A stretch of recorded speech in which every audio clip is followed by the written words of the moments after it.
जून की शुरुआती बारिश में अगर आपके गार्डन में एडेनियम के छोटे छोटे पौधे लगे हुए हैं जिनको आपने अपने हाथों से ग्राफ्ट किया है या आप नर्सरी से परचेज करके लाए हैं या फिर आपने ऑनलाइन खरीदे हैं, तो बिना देरी किए आपको उसमें 2 जरूरी काम कर लेने चाहिए जिससे आपका एडेनियम का पौधा काफी ज्यादा हेल्दी होगा और एडेनियम के पौधे में बारिश में भी लगातार ब्लूमिंग होती रहेगी। हेलो फ्रेंड, मैं सबिता ग्रीन गार्डन गुजरात से। मॉनसून सीजन स्टार्ट हो गया है। हमारे यहाँ पर भी 2 बार बारिश गिर चुकी है। आज भी मौसम कुछ बादल जैसा हो रखा है। इस टाइम पर आपने एडेनियम के पौधे तैयार कर रखे हैं, अपने गार्डन में ग्राफ्ट कर रखे हैं, तो उन पे आपको कुछ जरूरी काम कर लेने चाहिए जो कि आज मैं आपके साथ में वीडियो में शेयर करने वाली हूँ। तो सबसे पहले तो मैं बता दूं कि अगर आप ये काम करते हैं तो आपको क्या क्या बेनिफिट होंगे। सबसे पहला तो जो आपका एडेनियम का पौधा है वो अच्छी तरीके से मजबूत हो पाएगा। दूसरी बात, उसमें कोडेक्स काफी अच्छा मजबूत बन पाएगा। तीसरा बेनिफिट कि पत्तियां काफी ज्यादा अच्छे से ग्रीनरी ऐड करेंगी और साथ में फूल भी खिलते रहेंगे। और चौथी सबसे जरूरी बात, वो पौधा आपके गार्डन से खत्म नहीं होगा। अब एडेनियम पौधे को डेजर्ट रोज कहा जाता है। डेजर्ट रोज जो रहते हैं उनको गर्मी पसंद रहती है, बारिश बहुत ज्यादा पसंद नहीं रहती है,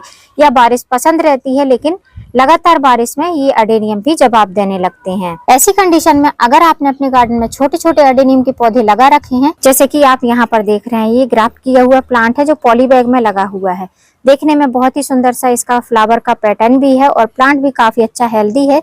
सिंगल ब्रांच प्लांट है और बहुत ही सुंदर इसका कलर है। अब ये पौधा आप देखेंगे तो इसकी पॉली बैग भी फट गई है और ये इस तरीके से सॉइल मिक्स में लगा हुआ है।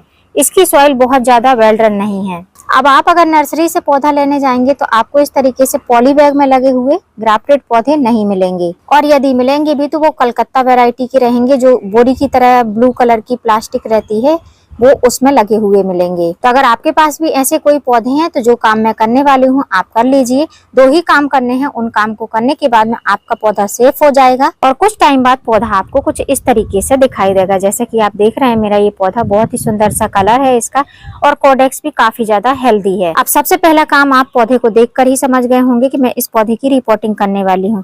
तो यदि आपके पास में नर्सरी से लाया हुआ पौधा है, घर पर तैयार किया पौधा है और इस तरीके से उसमें फ्लावर आने लगे हैं, बहुत अच्छी से ग्रोथ हो गई है, तो आप भी उसकी रिपोर्टिंग कर सकते हैं। अब रिपोर्टिंग करने का मतलब ये नहीं है कि आपने ग्राफ्टिंग करी, 2-4 नोड आ गए और आपने उसकी रिपोर्टिंग कर दी, ऐसा नहीं करना है। ये जो मेरा प्लांट आप देख रहे हैं, 1 साल की ग्राफ्टिंग हो चुकी है, ना इसकी बहुत ज्यादा हाइट बढ़ पाई है, पौधा हेल्दी है, कोडेक्स भी हेल्दी है। रेनी सीजन के लिए आप पौधे को तैयार कर रहे हैं तो सॉइल मिक्स कैसा बनाना है। एडेनियम एक डेजर्ट रोज है, रेगिस्तानी पौधा है, तो इसके लिए जब हम सॉइल मिक्स बनाएंगे तो बेल्ड्रन सॉइल मीडिया बनाएंगे। बेल्ड्रन सॉइल मीडिया से यही तात्पर्य है कि आपको इसमें जो सॉइल बनानी है वो ऐसी बनानी है कि 5 से 10 सेकंड में इसका पानी निकल जाना चाहिए, स्पेशली रेनी सीजन में। रेनी सीजन में गमले में पानी स्टोर नहीं होना चाहिए। तो चलिए फिर देरी ना करते हुए इसका सॉइल मिक्स बनाते हैं। ये जो सामने आप देख रहे हैं यही है इसका सॉइल मिक्स। इसमें क्या क्या है तो यहाँ पर आप देख रहे हैं, ये छोटी सी मटकी थी जिसमें मैंने जेट प्लांट लगाया था, उसको मैंने तोड़ कर रखा हुआ है, तो इसके छोटे छोटे पीस कर लेंगे। ये ऑप्शनल है, आप रखना चाहते हैं तो रख सकते हैं। नीचे ड्रेनेज होल की जगह पर रखेंगे तो पानी काफी अच्छे से आसानी से निकल जाएगा। और दूसरा जो आपको ये दिखाई दे रहा है, ये सैंड है जो कि बदरपुर सैंड है और साथ में इसमें थोड़ी सी कोकोपीट भी डिकम्पोज हो चुकी है। तो ये सैंड वेस्ट सैंड है, जो बारीक वाली सैंड है वो नहीं है, जो वेस्टेज निकलता है वो है। तो अगर आपको लगाना है एडेनियम का पौधा तो जो सैंड का वेस्टेज पार्ट रहता है उसका आपको यूज करना है, स्पेशली रेनी सीजन में। और अगर रेनी सीजन में आप रिपोर्ट कर लेंगे फिर दोबारा आपको इसको बार बार रिपोर्ट करने की जरूरत नहीं है, 1 साल बाद ही इसकी रिपोर्टिंग करनी पड़ेगी। अब यहाँ पर आप देख सकते हैं मैंने दोनों चीजों को अलग अलग कर दिया है। जो ये इस तरीके से बड़े बड़े टुकड़े थे इनको अलग कर लिया है और जो सैंड और कोकोपीट का मिक्स है इसको अलग कर दिया है। कोकोपीट अब नाम के लिए रह गई है, डिकम्पोज हो गई है, इसका कोई भी अब इसमें तत्व नहीं रह गया, बस खाली कलर आपको दिखाई दे रहा है। तो मैंने सैंड ले ली है।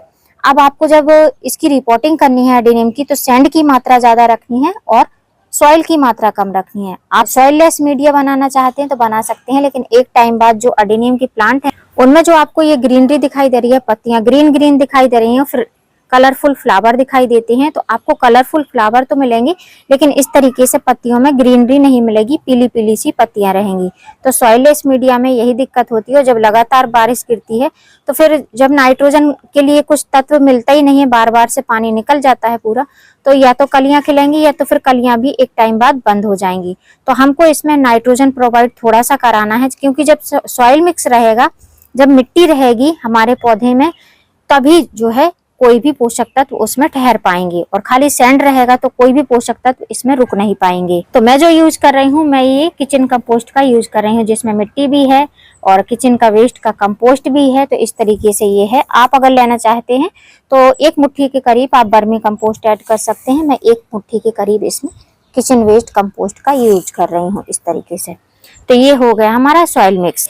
अब बस इन्हीं 2 चीजों से हमको अपने अडेनियम के पौधे का सॉइल मिक्स बनाना है। तो इसको हमको अच्छी तरीके से मिक्स कर लेना है। अब सॉइल मिक्स मेरा बहुत अच्छे से मिक्स हो चुका है। आपको ये बहुत गीली गीली सी सॉइल मिक्स दिख रही होगी, क्योंकि जो सैंड थी वो गीली हो चुकी थी, इसलिए आपको इस तरीके से दिखाई दे रहा है। अब सैंड में आप कौन कौन सी सैंड यूज कर सकते हैं? बदरपुर सैंड जो कंस्ट्रक्शन सैंड है वो यूज कर सकते हैं, या किसी नदी की सैंड का यूज कर सकते हैं। लेकिन समुद्री सैंड जो रहती है, समुद्री रेती, उसका यूज नहीं करना है, क्योंकि उसमें नमक की मात्रा रहती है। अब जो हमारा अडेनियम का पौधा है, इसको हमको कैसे गमले में लगाना है? तो मैं अपने अडेनियम के पौधे को इस तरीके के सिरामिक के गमले में लगाने वाली हूँ। आप चाहो तो इससे हाइट छोटी भी रख सकते हो अडेनियम के पौधे को लगाने के लिए। तो जो आपने मेरे पास में ये टुकड़े देखे हैं, वेस्टेज देखी है, इनका यूज मैं नीचे ड्रेनेज होल को कवर करने में लगाने वाली हूँ, जिससे कि लगभग हाफ पार्ट तक मैं इनसे इसको कवर कर दूंगी और ऊपर के साइड में मैं पौधे को लगा दूंगी। अब यदि आप भी सिरामिक के गमले में अडेनियम के पौधे को लगाना चाहते हैं तो आप छोटा गमला ले सकते हैं। मेरे पास में अभी यही अवेलेबल है, तो इसी में लगाऊंगी। लेकिन जो ड्रेनेज होल है वो इस तरीके से बड़ा सा होना चाहिए। 1 ड्रेनेज होल ही रहता है सिरामिक के गमले में, लेकिन काफी बड़ा होना चाहिए। इस तरीके का होल रहेगा तो पानी नहीं स्टोर होगा और पौधा आपका आसानी से चलेगा। अब जो ये ड्रेनेज होल है, ड्रेनेज होल को मैं ठीकरी से कवर करूंगी। ये जो मटके की ठीकरी है, इससे कवर करूंगी। तो ठीकरी जब भी आपको रखना है तो ऐसे नहीं रखना है, जो ये डाउन पार्ट रहता है इसको ऐसे करके रखना है। तो इस तरीके से आपको इस ठीकरी को रखना है, जिससे कि नीचे की साइड में स्पेस रहता है तो एक्स्ट्रा वाटर अपने आसानी से निकल जाता है।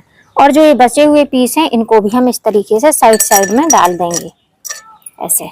ये देखिए इस तरीके से डाल दिए हैं, जिससे कि पानी बिल्कुल भी नीचे स्टोर नहीं होगा। अब जिस तरीके से मैंने कंकड़ पत्थर डाले हैं, आप इस जगह पर थर्माकोल के टुकड़े भी डाल सकते हैं, या जैसे मैं सिंथेटिक कॉटन का यूज करती हूँ उसका भी आप यूज कर सकते हैं। अब जो हमारा सॉइल मीडिया है, इसको हम लगभग हाफ पार्ट तक इससे फिल कर लेंगे। ऐसे इसको डाल देना है। अब लगभग हाफ गमला मैंने सॉइल मिक्स से फिल कर दिया है। अब हम अपने पौधे को उठाएंगे, पौधे को इसमें रखकर देखेंगे तो देखिए कॉर्डेक्स काफी अच्छे से ऊपर विजिबल हो रहा है। तो हमको ऐसा ही रखना है, इसी पोजीशन में पौधे को रखना है। अब पौधे में अगर घास फूस वगैरह है तो उसको आप निकाल लीजिए, क्लीन कर लीजिए। और उसके बाद में ये जो पॉली बैग है तो आप पॉली बैग कट कर दीजिए, या फिर आप निकालना चाहते हैं तो ऐसे पुश करके भी निकाल सकते हैं।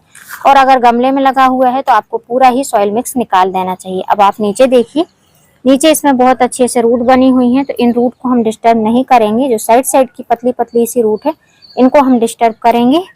अब मैं आपको एक बात बताती हूँ, अगर आप इस टाइम पर अडेनियम के पौधे की रिपोर्टिंग कर रहे हैं तो आपका अडेनियम का पौधा अगर सॉइल मिक्स अच्छा बनाए हैं तो वो कभी भी नहीं मरेगा। चाहे आप उसकी रूट को पूरा ओपन कर दीजिए, चाहे आप ऐसे ही एज इट इज ऐसे ही लगा दीजिए। ओपन टेरेस में भी रखेंगे तब भी आपके अडेनियम के पौधे में कोई भी डैमेज नहीं होगा। तो मुझे थोड़ा सा कॉर्डेक्स को और ओपन रखना है, इसलिए मैं इसको ऊपर से थोड़ा सा और रूट बॉल को हटा रही हूँ। इस तरीके से करके सेंटर में रखना है और थोड़ा सा 1-2 बार टैप टैप कर देना है। फिर जो हमारा सॉइल मिक्स है उसको डालें। उसके पहले हमको इसमें एक फर्टिलाइजर डालना है। मैंने आपके साथ में 2 काम बताए थे, एक काम तो हमको रिपोर्टिंग करना है, दूसरा काम हमको इसमें फर्टिलाइजर देना है। अब फर्टिलाइजर के लिए मैं जो यूज कर रही हूँ ये है प्रोम फर्टिलाइजर, जो कि हमारे अडेनियम के पौधे को बहुत ज्यादा पसंद है। इसको मैंने 1 टेबल स्पून लिया था और इसको ग्राइंड करने के बाद में ये हाफ टेबल स्पून हो गया है। तो इस तरीके से पाउडर फॉर्म में डाल रही हूँ, जिससे कि अडेनियम के पौधे में जल्दी जल्दी से इसमें असर हो, हमारा कॉर्डेक्स काफी अच्छा मजबूत हो और पौधा हमारा हेल्दी हो जाए। अब बहुत सारे लोगों को ये प्रोम फर्टिलाइजर नहीं पता चलता है, तो ये है ऑर्गेनिक डीएपी। जैसे आप लोग अगर अपने गार्डन में केमिकल डीएपी यूज कर रहे हैं तो ये है ऑर्गेनिक डीएपी। इसका आप यूज करेंगे तो आपको रिजल्ट बहुत अच्छे मिलेंगे। और अगर आपके पास में केमिकल डीएपी है तो आप केमिकल डीएपी का भी यूज कर सकते हैं। उसके इतने छोटे गमले में आप 4 दाने डाल सकते हैं, या फिर आप बोन मील का भी यूज कर सकते हैं। अभी उतनी ज्यादा बारिश नहीं हो रही है तो कीड़े मकोड़े बिल्कुल भी नहीं होंगे, आपको घबराना नहीं है। जब तक जून खत्म होते होते जुलाई में जब बारिश होगी तो वो डिकम्पोज हो चुका रहेगा, कोई भी प्रॉब्लम नहीं होगी। अब फर्टिलाइजर देने के बाद में दूसरा काम भी हमने कर दिया है। इसके बाद में जो हमारा सॉइल मिक्स है इससे हम इसको ऊपर से थोड़ा थोड़ा कवर करेंगे। कवर किस तरीके से करना है, पहले हमको जो हमारा सॉइल मिक्स है इसको डालना है और फिंगर से इस तरीके से हमको थोड़ा सा सॉइल को नीचे की साइड में दबाना है, जिससे कि हवा वगैरह चले तो हमारा अडेनियम जो है वो हिलना नहीं चाहिए। तो अभी आप देख सकते हैं मेरे पौधे की रिपोर्टिंग हो चुकी है। अब रिपोर्टिंग करने के बाद में आपको इसमें पानी देना है तो दे सकते हैं। अगर आपके यहाँ पर बारिश जैसा मौसम है तो इसको इग्नोर भी कर सकते हैं, लेकिन मैं इग्नोर नहीं करूंगी। मैं इसको एक बार पानी दूंगी, इतना पानी दूंगी कि नीचे ड्रेनेज होल से पानी निकलना चाहिए। हाथ लगाकर पानी देना है, ऐसे डायरेक्ट मग से पानी नहीं डालना है और थोड़ी थोड़ी मात्रा में पानी देना है, जिससे कि आपको पता चले कि आपके पौधे का ड्रेनेज होल किस तरीके से है। तो जैसे मैंने बोला था कि 5 से 10 सेकंड में पानी निकलना चाहिए, आप देखिए मैंने ऊपर से पानी डाला, नीचे से पानी निकलने लगा है। इस तरीके से अगर आप सॉइल मिक्स बनाते हैं और मेरे बताए हुए इंस्ट्रक्शन को फॉलो करते हैं तो आपका अडेनियम का पौधा कभी भी खराब नहीं होगा। अब बस ड्रेनेज होल से पानी निकल गया है, अब इस पौधे में हमको और पानी देने की जरूरत नहीं है। इसके बाद में इस पौधे को आप ओपन टेरेस में रख सकते हैं। ये पौधा जो है सिरामिक के गमले में लगा हुआ है, तो इसलिए आपको इसमें कुछ सतर्कता बरतनी चाहिए। आप देख सकते हैं इस गमले में कहीं भी नीचे पैर वगैरह नहीं बने हुए, ये पूरा फ्लैट गमला है। तो ऐसी कंडीशन में जब लगातार बारिश गिरेगी तो नीचे के साइड में आप देखेंगे तो पानी इसमें रहेगा।